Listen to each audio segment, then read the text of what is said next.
Rander police સ્ટેશનમાં આશરે 31 વર્ષ પહેલા ઋષભ સર્કલ પાસે આવેલ મહાવીર પેટ્રોલ પંપની ઓફિસમાં વોચમેન તરીકે કામ કરતા એક ઈસમે નોકરીઓ ચોરી તરીકેનો કરીને પૈસા 51,000 રૂપિયા લઈને જતો રહ્યો હતો. એ અંગેનો ગુનો જે તે વખતે 31 વર્ષ પહેલાં દાખલ થયેલો હતો.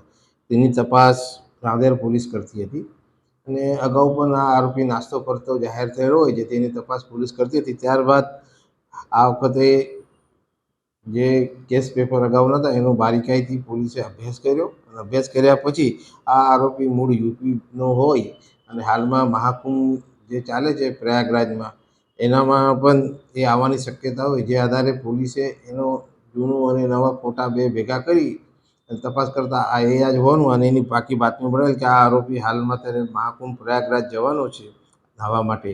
એટલે આધારે પોલીસની ટીમ મોકલી અને ત્યાં વોચ ગોઠવી આરોપીને પકડી લાવી અને તે રાંદેર પોલીસે અટક કરેલ છે.